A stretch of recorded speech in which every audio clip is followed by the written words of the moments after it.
Sultanahmet is the heart of Istanbul, home to world icons like Hagia Sophia and the Blue Mosque. But here is what most tourists don't realize. It's also one of the easiest places to get venerated or ripped off. You can spend hours in line, overpay for a bad meal, and walk away thinking you saw nothing. As someone who grew up in the city, I can tell you Sultanahmet is not just a tourist trap. This is where empires rose and fell. In this square, you are standing in middle of Roman, Byzantine, and Ottoman history all at once. In this video, I'll show you exactly how to see Sultanahmet the right way, what to visit, when to go, and how to experience it like a local. We are starting our walk in Sultanahmet with the top landmarks, the ones that are world famous and most travelers come here to see first. Right in front of you is Hagia Sophia, completed in 537, once the world's largest church. It later became a mosque, and today you see both Christian mosaics and Islamic calligraphy inside. Hagia Sophia is now a functioning mosque, but visiting works a little differently than you might expect. The main prayer hall on the first floor is free to enter for worship. But if you wanna see the upper gallery, where you find the famous Byzantine mosaics and a full view of the dome, you need to buy a ticket, and that costs around $27. Across the square is the Blue Mosque, built in 1600s. It's famous for its 6 minarets. It's still an active mosque, and entrance is free. Tourists call it the Blue Mosque because of the 20,000 hand-painted Islamic tiles inside, decorated with tulips and flowers. But locals always say Sultanahmet Cami. Don't miss looking at the obelisk of the Theodosius right in front of the Blue Mosque. It's more than 3,500 years old, originally built in Egypt for Pharaoh Thutmose III. The Romans brought it here in the 1st century, so this stone is actually much older than Istanbul itself. A short walk takes you to Topkapı Palace, home of Ottoman sultans for 400 years. It's filled with treasures, gardens. Go early to avoid the crowds. Topkapı Palace is one of the highlights of Istanbul, but keep in mind the tickets are not cheap. Entrance to the main palace costs about $61, and if you also wanna see the harem, which I really recommend because it's one of the most fascinating parts, you need to pay a separate ticket for around $23. And hidden underground is the Basilica Cistern, a 6th century water system supported by hundreds of ancient columns. It's mysterious, cinematic, and home to upside-down Medusa heads. Just keep in mind, you can visit the Basilica Cistern both during the day and in the evening. A day ticket costs about $37, while the evening ticket is around $60. All these landmarks sit within minutes of each other. Just plan your timing well and you'll enjoy the best of Sultanahmet without the stress. Later, I'll take you to some local hidden places that are just as good and just as old as these main attractions, and completely free to wander around.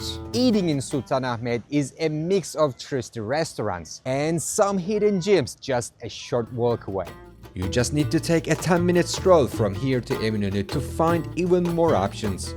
Look for Hoca Paşa Street. It's full of local restaurants with better prices. I'm stopping here for an Adana kebab. It's minced lamb meat mixed with spices, shaped on a skewer, smoky and full of flavor.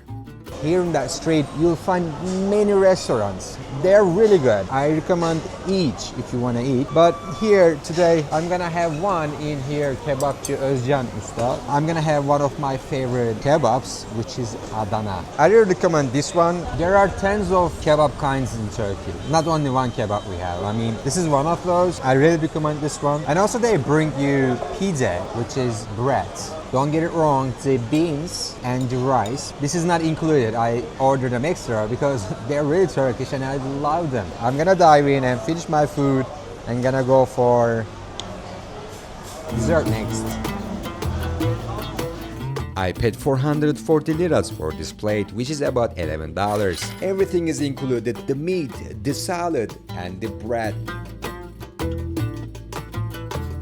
Right across the street is Safa, a dessert shop. Here you'll find all kinds of traditional Turkish sweets at good prices. So it's time for dessert, and it looks a bit touristic, but still local people are coming here and eating here. And that künefe is like the king of the desserts. I really like it. I'm trying künefe, which is crispy pastry made with shredded dough, filled with melted cheese and soaked in sweet syrup. The cheese, noodles with syrup, and the pistachio. It's so crunchy. It's melting in your mouth. It is only 200 liras. That is like $4. Sultanahmet is best explored on foot. The streets are narrow and everywhere you turn there is something to see. If you are using public transport, the T1 tram goes right through the heart of the district. It's super convenient and connects you to other parts of the city. I wouldn't recommend taking taxis here. Instead, use an Istanbulkart. It works on all public transport. The tram, metro, buses, even ferries. If you want a full guide on how to use it, check out our transport video on the channel. The best times to visit Sultanahmet are spring and fall. You get great weather and fewer crowds. Summer is beautiful, but it's also hot and this area gets packed. Winter is more peaceful, but it can be cold and rainy, so bring a jacket. You can see the main highlights in one day or two, but if you want to take your time and visit everything without rushing, plan for a bit longer. I personally recommend you wake up early and just get lost around Sultanahmet, walking from one street to another before it gets busy. You'll even discover historical monuments and ancient pieces hidden in the streets that are not famous and cannot be found on internet. When visiting mosques, dress modestly. Men should wear long pants and women should bring a scarf to cover their head. Don't forget to take your shoes off before entering any mosque. It's part of the etiquette. Istanbul is a safe city and Sultanahmet is one of the safest areas. Since this is a tourist district, you'll always see police around, even special tourism police in their vehicle checking the streets. The only thing that might bother you are street sellers offering flowers and perfume. Just smile, say thank you, and keep walking. There is also a common scam around here, the shoe shiner trick. They pretend to drop their brush or offer to clean your shoes for free, then demand money after. Just politely walk away. Also, always check the menu and prices before you sit down at a restaurant. Some places target tourists with surprise fees. If you really want to understand this area and make the most of your trip, we recommend booking a guided tour. It adds so much context and what you are seeing. If you want to learn more, click the link in the description or just comment guide below. Now I'm gonna show you what most tourists miss. Gülhane Park is right here in Sultanahmet, and it is perfect place to rest and escape the crowds. With its huge oak trees, it gives you a calm and relaxing break. Every time when I come to Gülhane Park here in Sultanahmet, I feel like I am in different world. You can come here, have a seat, lay on the grass and rest for a while. You know, it's fresh here. I really recommend here if you are tired or if you want to have a bit of space away from the crowds, away from the historic old town. Next, I'll take you to two mosques that are true masterpieces and real hidden gems. Just 200 meters from the Blue Mosque, you'll find Sokullu Mehmet Paşa Mosque. It was built in the 16th century by the famous Ottoman architect Mimar Sinan.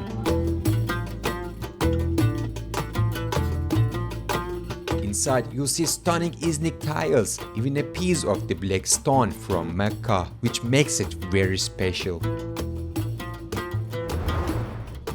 No one is here, no tourist is visiting this one. A great tip for you. So if you want to wander around, I recommend this one, Şehit Sokullu Mehmet Paşa Cami.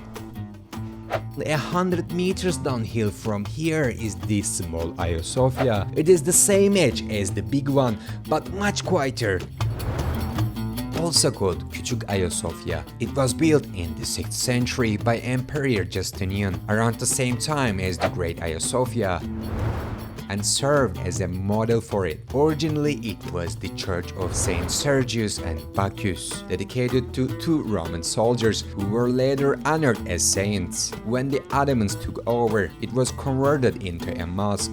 That's one of the prettiest I have ever seen. And no one is here. Just a few meters away to the Sultanahmet Square. The building is smaller than Hagia Sophia, but when you step inside, you see the same Byzantine feeling, marble columns, detailed arches, and perfectly balanced dome. And the atmosphere is peaceful and intimate. No crowds, no lines, just history all around you. This is the kind of place where you feel Istanbul's layers of culture and the faith blended together. So that's Sultanahmet, where the past meets the present in the heart of Istanbul. If you enjoyed this video, leave a comment below and tell me which landmark or dish was your favorite. Don't forget to like, subscribe, and visit turkeytravelplanner.com for full guides and helpful tips. And if you wanna keep exploring Istanbul, check out our other neighborhood guides on the channel. We cover places like Kadıköy, Üsküdar, and more. Thanks for watching. I'll see you in the next one.